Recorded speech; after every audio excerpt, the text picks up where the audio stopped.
할렐루야. 오늘도 설교 나눔을 갖겠습니다. 오늘은 교만에 대해서 두 번째 설교를 했습니다. 우리가 지난 시간에 영혼의 각질 교만에 대해서 같이 말씀을 나눴죠. 교만을 문제를 해결하고 겸손의 길로 가기 위해서 가장 중요한 것이 내가 누군가를 보는 겁니다. 정말 나는 누군가. 하나님께서도 자신이 쓰시는 사람들에게 가장 먼저 그 일을 하셨어요. 아브라함도 그렇고 모세도 그렇고요. 내가 누군가. 자기의 진짜 모습을 보면서 하나님과 교제가 시작되는 거죠. 그렇다고 한다면 참된 겸손이란 무언가? 이 참된 겸손은 사람들과의 비교를 통해서 우열을 가리는 것이 아닙니다. 하나님 앞에서 내가 누군가를 따시는 거죠. 그래서 단순히 말투를 좀 바꾸고 겸손한 어투를 쓰고 자세를 낮춘다고 하는 것이 겸손일 수는 없어요. 그것은 겸손의 표면적인 모습일 수는 있죠. 하지만 진짜 겸손은 하나님 앞에서 내가 누군가. 그래서 조나단 에드워드는 겸손을 하나님 앞에서 자기가 무가치하며 비열한 존재라는 것을 알고 그에게 합당한 마음의 자세를 갖는 것이다 라고 하는 것을 이야기를 하고 있죠. 그러니까 하나님 앞에서 내가 누군가 라고 하는 거, 이것을 철저하게 깨닫는 것이 참된 겸손이다 라는 거. 그래서 이 참된 겸손에 들어온 사람들은요, 표면적 겸손으로 만족할 수 없어요. 왜냐하면 이성을 통해서 내 가슴으로 들어온 참된 겸손에 대한 열정은 정말 나를 바꾸고 싶거든요. 표면적인 그러한 겸손에 만족할 수가 없어요. 그렇기 때문에 거칠에만 하려고 하지는 않습니다.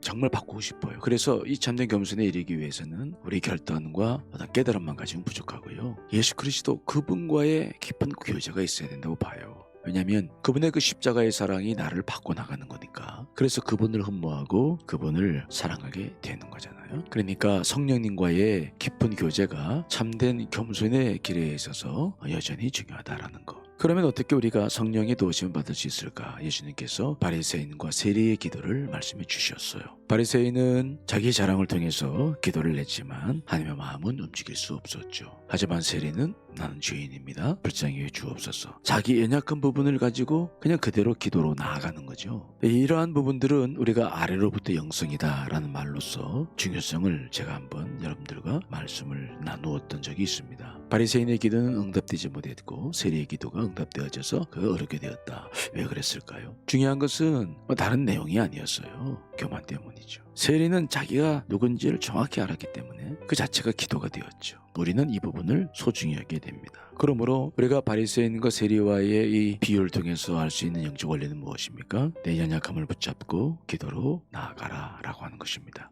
우리가 가지고 있는 부정적인 여러 가지 느낌과 감정들, 생각들에게는 사실은 귀한 진리들이 들어있어요. 그 속에는 의미가 들어있어요. 우리가 만일 이것들을 짜증나고 화나고 시기심하고 의욕상실된 이런 것들을 부가치한 것으로 여기지 않는다면, 정말 그 속에서 하나님의 음성을 들을 수만 있다고 한다면 우리는 많은 것들을 얻을 수가 있어요. 왜냐? 우리가 가지고 있는 그런 안타까움과 무력감과 걱정과 염려와 두려움 속에는 바로 하나님께서 우리와 함께 계시는 어떤 메시지가 들어있기 때문에 그래요. 우리는 보통 그런 일들을, 부정적인 것들을 경험할 때 그냥 나 혼자 경험하는 것처럼 생각하는데 그렇지 않아요. 그 속에는 하나님의 눈물과 한숨도 함께 섞여 있는 거죠. 생각해 보십시오. 여러분들이 자녀들이 아플 때 여러분들의 마음은 어떻습니까? 정말 힘들고 어렵죠. 자녀의 고통 속에 내가 있어요. 내 기도가 있는 거죠. 그런 것처럼 지금 우리가 경험하고 있는 이 여러 가지의 이 안타까운 사실과 현장은 나만 아파하는 거 아니에요. 예수님께서 그 속에 눈물을 흘리고 계시고 예수님도 마음 아파하시는 거예요. 그렇기 때문에 우리는 그런 믿음을 가지고 내 안타까움을 주 앞에 올려드리면 그 속에서부터 어떤 일들이 일어나기 시작해요. 그래서 우리는 걱정과 염려와 두려움, 그 속에 있는 의미를 알아야 되는데 그 의미만 알면 우리는 당황하지 않죠. 그래서 제가 강영욱 씨 애완견 훈련사에 대한 이야기도 나누었어요.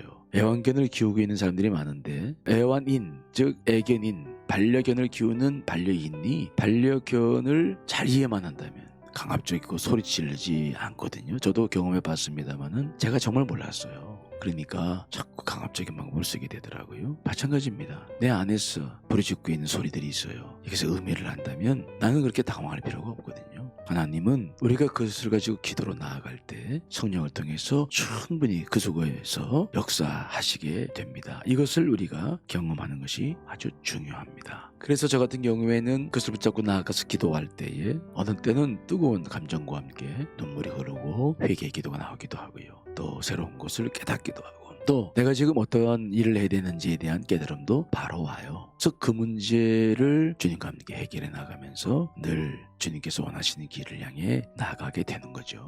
여러분, 주님의 참된 겸손의 길이라고 하는 것은 내 연약함을 통해서 들어가는 길이죠. 그걸 같이 기도하고 또 그걸 가지고 몸부림치고 주님의 인도하심을 받고 그러면서 하나하나 해결해 나갈 때 나는 내면의 삶을 살아가는 하나님의 사람이 될 수 있어요. 그렇게 하나하나 해나가다 보면은 내가 어느덧 겸손의 옷을 입게 되고 겸손의 열매를 맺게 되는 것을 우리가 보게 되죠. 사랑은 교만하지 아니하다. 무례하지 아니하다. 이 말은 돌려 말하면 사랑은 겸손이다. 그런 말이죠. 우리가 십자가의 그 사랑 내 안에 들어와 있죠. 그러므로 우리는 그 사랑 속에서 겸손의 길로 나아가야 되겠죠. 여러분, 연약한 점을 붙잡고 주님께 기도하며 나아가세요. 주님의 역사가 여러분들을 선한 길로 인도하실 뿐만 아니라 겸손의 사람들로 만들어 나가게 될 줄 믿습니다. 주님의 은혜가 여러분 가운데 함께 하실 줄 믿습니다. 감사합니다.